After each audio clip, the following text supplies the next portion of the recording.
Well, my name is Marla Jones. I'm the curator here at the Lawrence County Museum, and I thank you so much for coming here today. You know, the museum runs on the back of a lot of great people. We have an outstanding board that gives us leadership. We have dedicated employees, and we have the best volunteers, I think, in Bedford. And all those folks working together keep this museum running. And then outside of our family, we also have a family that's the community. And that's why we're here today, because the museum, along with the community members, were very interested in finding what happened to Georgia Mitchusson's portrait. And Carol Sanders actually led that charge, so thanks to her for bulldogging that through. If you don't mind, I want to at least give her one hand of applause here at the beginning. Because it's true, you don't know what you don't know. And so sometimes you don't know what you're looking for. And she came in and made us aware of this, and certainly it may have taken a year or two to come to this day, but we're so happy that this has been pulled together. I want to remind everyone that this is your museum, and so if you don't see your family or your story represented here, we want you to bring it to us. We have a genealogical research library upstairs, and we love to tell stories. That's what we do. We hope that your story is represented here in the museum somewhere. And if it's not, bring us to us, because we want you to know that it's something that we want everybody to be proud of and be represented. And so I do appreciate your time. Georgie was an extraordinary woman. Every newspaper article, anyone you ever speak to that knew of Georgie or had an affiliation with her, said what a community-minded, student-minded person she was. She was never married and had no children of her own. And I think that she adopted this community and made it her own, and it shows. As we go through this program, you'll learn that the classes of 1935, 36, and 37 pooled their money in the middle of the Great Depression to commission this portrait. And that's quite remarkable. And our benefactor, who's Edward Hutton, was the president of the class of 1936. And you know what Edward Hutton did in his life. If you don't, you're sitting in a building that he helped endow, and his company still does today. Anyway, without further ado, I want to move on and let you folks learn a little more about the history of Georgie, and then we'll learn about the portrait as well. And Debbie Creighton is going to kick this off, so thank you so much.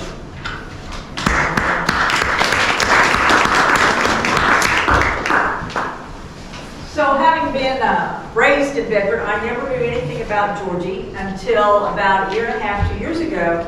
And I was looking for information to write an article for our Seedling Patch, which is our newsletter for the Historical Society.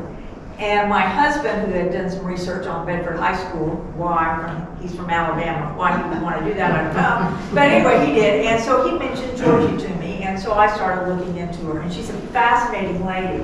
She was born in 1872. She was born in Princeton, Kentucky. And in 1910, she and her sister, Willie, were hired by at that time, it was called the Bedford Board of Education, to teach at the Bedford High School. And these two young women moved from Princeton, Kentucky to Bedford, Indiana. Georgie lived 2 houses down from where I live, which is on 15th Street. It's where Tim Thompson lives today. There was an apartment up there. And her world became very small. Okay, she lived in that house. She taught at the Bedford High School. She went to church at the First Presbyterian Church. She walked everywhere she went, which in 1910 to 1947 was not hard to do. Okay, but she would walk uptown, get what she needed, and she had a very small world. But she was very involved. She would belong to the Round Table, the Ladies of the Round Table. She was very active in the Presbyterian Church. But more than anything, she loved teaching. She started out as a teacher in the English department, and eventually she became not only that, but she became the chair of the department. In 1914, she was so actively involved in the high school at Bedford that the senior class asked her to be their sponsor. In 1918, they asked her again, and she never relinquished that position. She continued to be the senior class sponsor until she passed away in 1947. They loved her. She was a teacher's teacher. She was involved in extracurricular activities, and education to her was more than just teaching facts. It was more than just rote memory. It was much more than that. Her idea of teaching was, and this is a quote, the essential principle of education is not teaching, but love. And many of us know teachers in our lives that that's what they brought to us. There's going to be a young man here in a minute to help us unveil this. And when I think of his dad, that's who I think of, but I don't know. He loved his students. But Georgie's death was untimely. She passed away in 1947. And at that time, several students were interviewed in the papers about what kind of a teacher she was and what kind of a person she was. And I just want to give you some quotes because I can't say it any better than that. She was sympathetic to the whims and fancies of youth involved in growing pains. It has been said that she was able to find good even in the poorest of students. Another student said of her, her mere presence was enough for me. If I didn't learn the difference between a participle and an infinitive, I don't care, said the student. I learned from her merely being. Another student said, I remember her for her art. The art of constructive activities, the art of being in service to her pupils, her art of the appreciation of the love of living, the art of living a Christian life, the art of encouraging the individual in which he was capable of accomplishing, encouragement offered students in the art of expression, which enabled them to do a little better, and her ability to recognize the good in all students. So it's interesting to me that the student described her as being an artist, and today we're here to celebrate this idea of this portrait that these classes went together to have painted of her. As Marla's already told you, it was the classes of 35, 36, and 37. They loved her so much that they commissioned Marie Goff of the Brown County Artists Guild to paint Miss Mitchusson's portrait. And in 1938, on this very day, May 10th of 1938, they presented this portrait to her in a dedication ceremony at the Bedford High School. And it stayed at the Bedford High School for several years, and Carol would talk to us about that. Among her students are people's names that we will know: Edward Hutton, Rural Steele, Claude Akins, Olin Trogdon of the Cleveland Symphony, and another artist, Philip Malacott. All these men and women had her as a teacher. On a spring day in 1947, much like the one we have today, Miss Mitchusson decided that she would take a shopping trip to the county square. So she walked from 15th Street, walked down 15th Street, got to the square, started having some chest discomfort, thought it was indigestion, walked back home. Her neighbors saw her, thought that she did not look well. They called the doctor, and that day the doctor went to the house, checked on her, sent her to the hospital, where later that evening she passed away of a myocardial infarction, a heart attack. The whole community came together to celebrate her life. And when I say the whole community, it wasn't just the school system, it wasn't just the students, it was the whole community.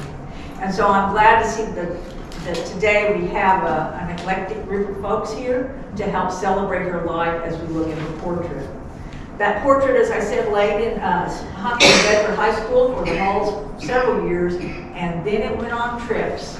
And Carol's going to tell us all about the traveling. That Miss Mitchusson probably did more in her portrait than she ever did in her life. Carol?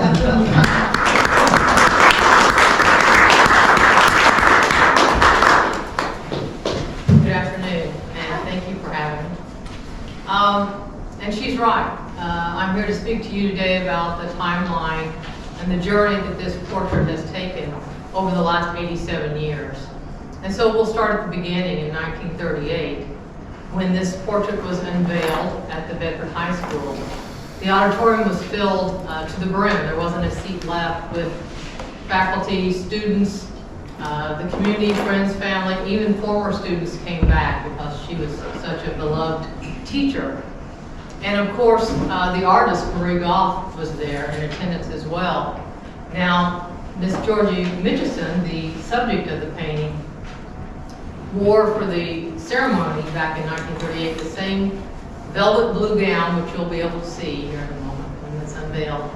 She wore the same gown to the ceremony in 1938 that she sat in for the painting. And the portrait would be hung in the hallways at Bedford High School. Ironically, Edward Hutton, who was the president of one of the presenting classes of 36, wasn't able to attend. He was busy at school attending IU. And so he sent his class vice president, Louis Gaines, who filled in for him.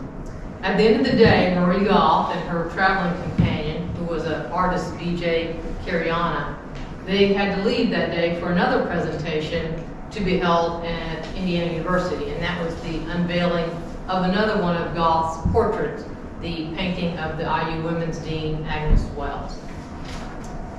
So if you fast forward 20 years, it's now 1958, which is 11 years after the subject, Georgia Mitchusson, had passed away.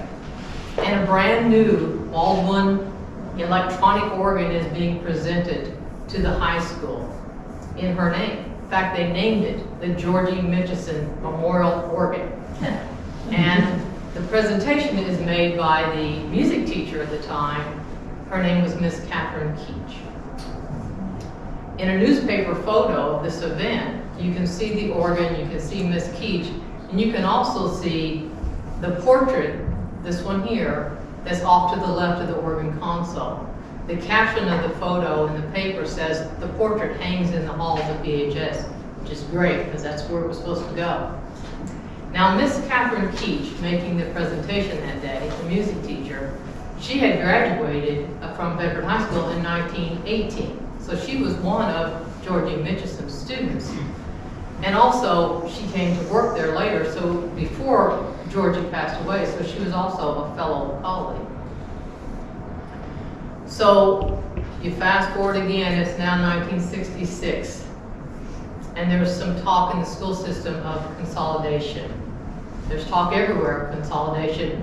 In the state of Indiana, the state basketball tourney officials were trying to figure out what to do. In the last year alone, 39 separate schools had merged into 13 corporations. So there was a lot going on in the state.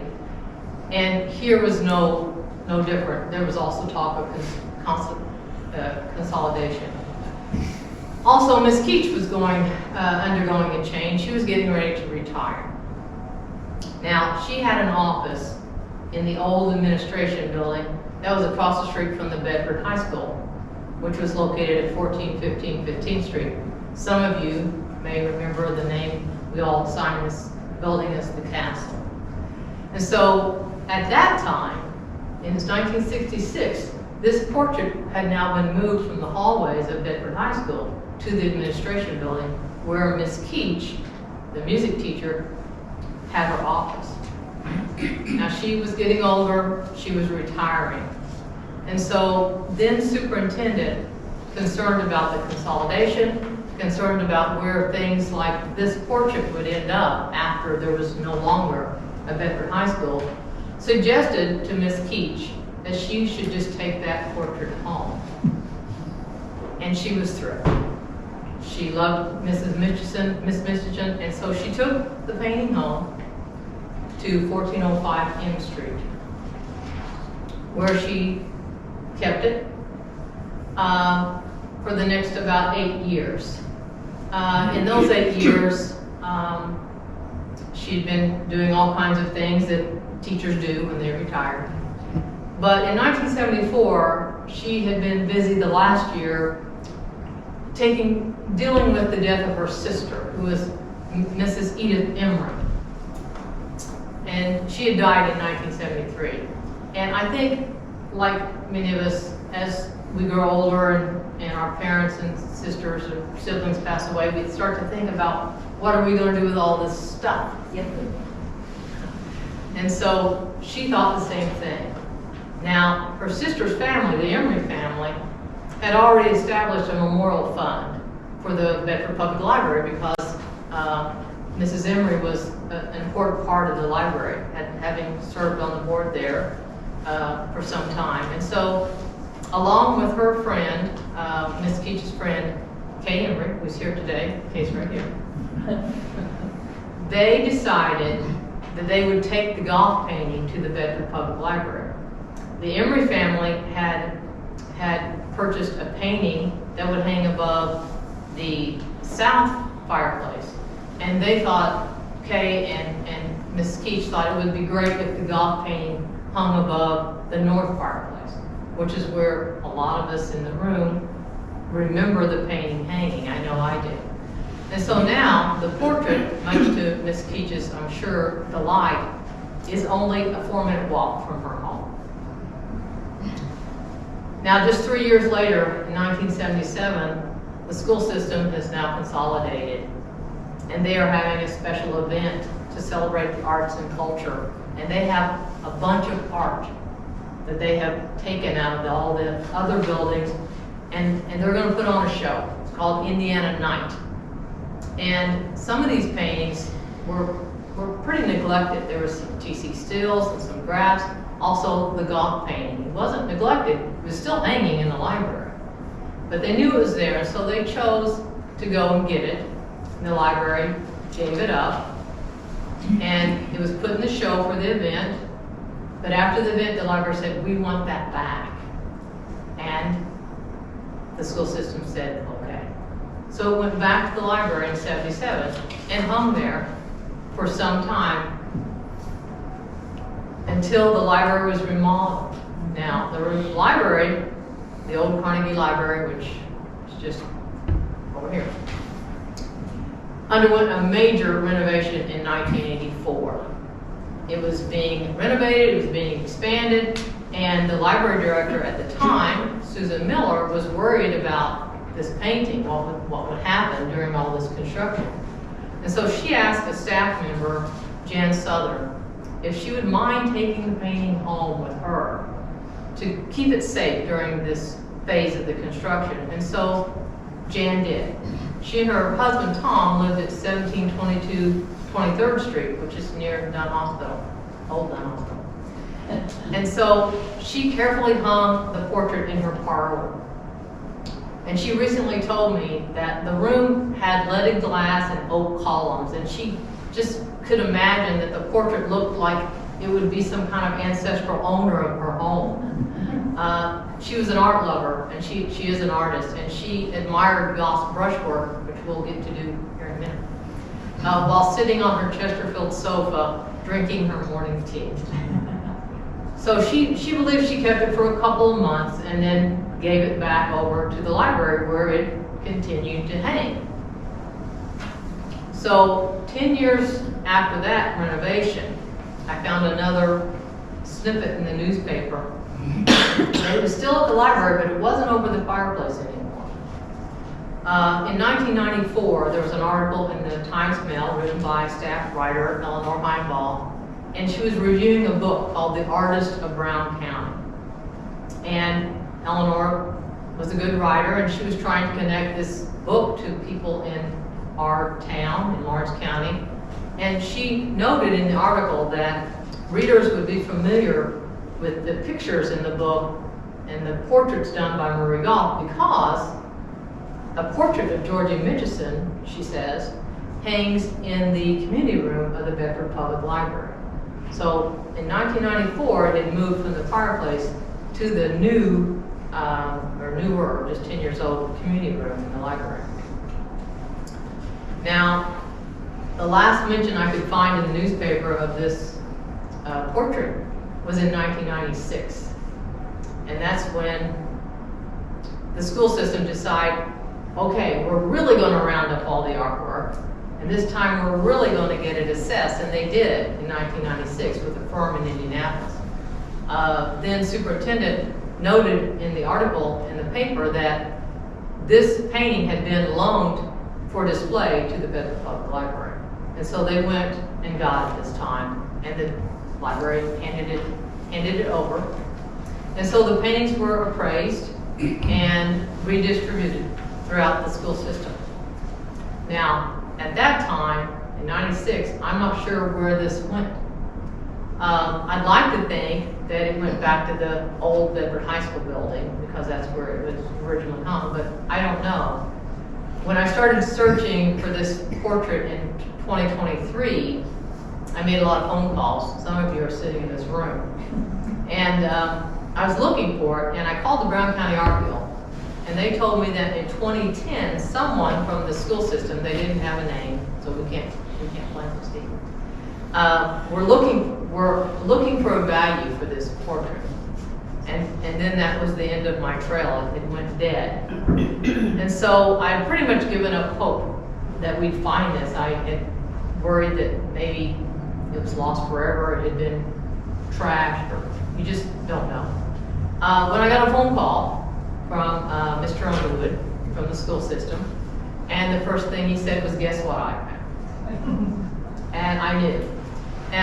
This painting was found by a work crew that had been sent to the now Bedford Middle School to clean out a closet that was full of junk.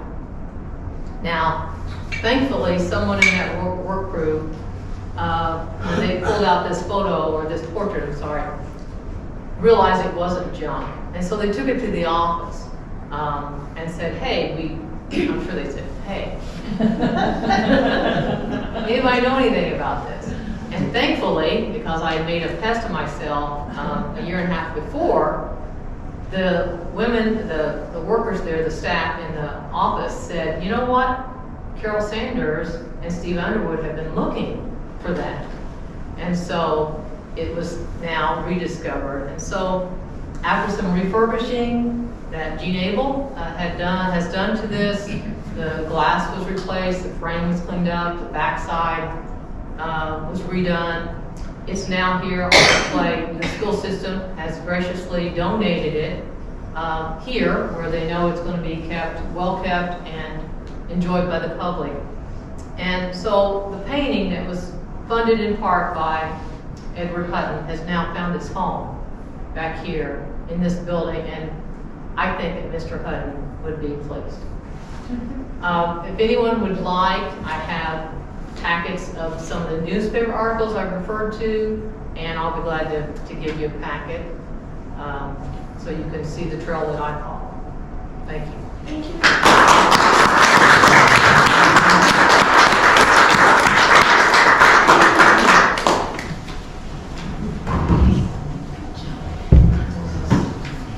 That was fantastic. Thank you so much. I appreciate the words of Dr. Creighton and Carol. Thank you so much for sharing the history of not only Georgie, but obviously the trek that brought us here today. And I think, one word that can be used in our community is collaboration. Without collaborative people, we just don't move very far. But working together, we can do so much. And that's what brought this portrait here today. And I do appreciate the collaboration between the school system and obviously the museum. So I'm going to have Steve Underwood and our president, William Jaffe, come and do the unveiling. Let me get back around so I can take a picture of this, guys. Thank you. We won't go that fast. That's good. You guys ready? Yep. Right. This is harder than it.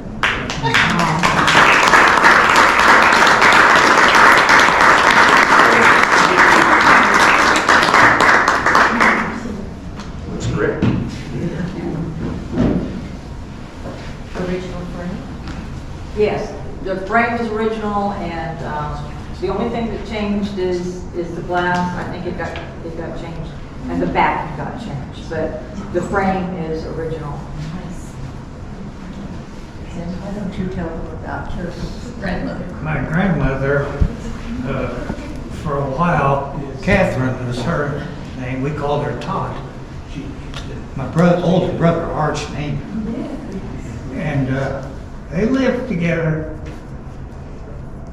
for a while in the house.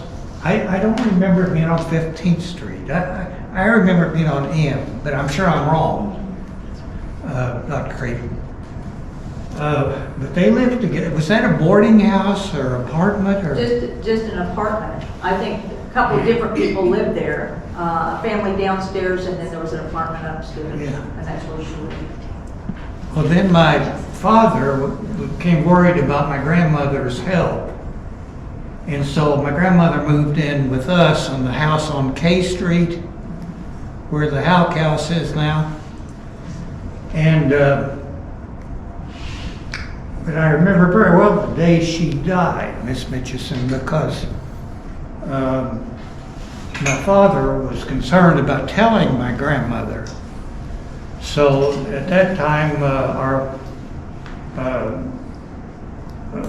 we had a friend, Dr. Howard Allen. I'm sure some of you remember him. He was a very prominent physician in Bedford at the time. He delivered me. And me. And they had, he had my grandmother, or had Dr. Allen come over to tell or be there when my dad told she'd passed. But they were really good friends, and you know, she thought the world of her. I don't have a lot of memories of her, but I'm sure I did meet her on several occasions, because at that time, 47, I would have been 8 years old. Well, I'd been 7 years old, going on 8. And she, of course, I was raised in the Presbyterian Church, and I just, you know, so I'm sure with that and the connection with my grandmother, I'm sure she would have been over at our home, and but she was quite a lady. She wrote, one thing I didn't mention, she wrote young men in World War I, she wrote them letters. And the students that she had that served in World War II, she wrote them letters. And then as she received letters back from these servicemen, then she would read them to her classes. Oh, that's cool. And, you know, she's just one of those teachers that you just, Was she teaching at the time she passed away? yes, and they had, and that, I think that's one thing that got the students, you know, so involved, because, you know, young people lose this elderly, to them, she would have been elderly, right? Elderly teacher, and in the middle of those lessons, and it was quite an impact on them, quite an impact on them. This is really familiar to me. Can anyone, where did it hang in the old Bedford High School? Do you remember I it? don't remember. Where did it hang? Where would it have been? Where did it hang, Carol? Do you I'm know sorry? where it hung in the high school? Do you know where it hung? It just says the hallway. I would guess the main hallway, the middle floor, Those cases. but I don't know. Kay, did you want to add anything? No, I was wanting to know when she was born. She You was mentioned born it. in 1850, no, 1872. Okay. I was trying to figure out how old she was. Yeah, 72. 1872, and then she died in 1947. Well, my father and my husband Gordon's parents, Edith and Charles Emery, Dr. Emery, also had her as a teacher. And I always just heard what a wonderful person she was and how everyone loved her and wanted her to be their school sponsor until the day she died. And so I've heard that. Yes, and these two artists behind me graduated in 23, so they would have also had, that would be Nelson Sears and Charles Crawford would have also had Yes. her in school as well. And in closing, I was reading the newspaper and saw this quote that Georgie had given to the 1938 class, and I included it today just so you'd have it. Take courage to love life fully, therefore take it up bravely, endure it patiently, and lay it down in triumph. And I think those are beautiful words to live by. I can see why she's certainly inspired generations of people and why her life made such a difference in our lives even today, how it still touches that. And this will be a nice way to remember her. Now, one thing I did want to mention, and I don't know how many artists that we have here in the building, but it's not typical that you have a piece of glass over an oil painting. Oil paintings have to breathe. And so this is something that they did when it was at the high school.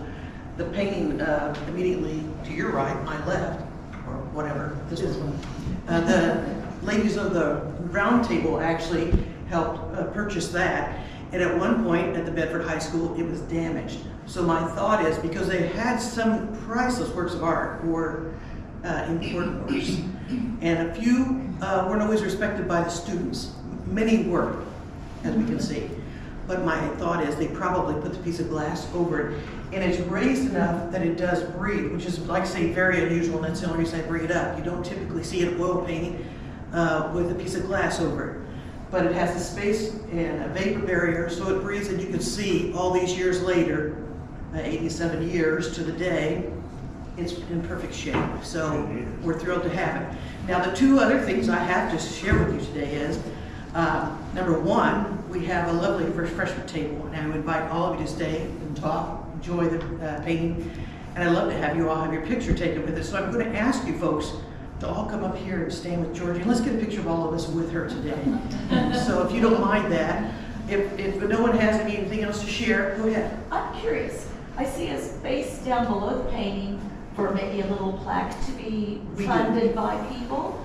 We actually have the original plate, Uh-huh. and it will hang from here, but we didn't want to put it on before today's ceremony. Why? When you come again, please come back. This is here at the Lawrence County Museum.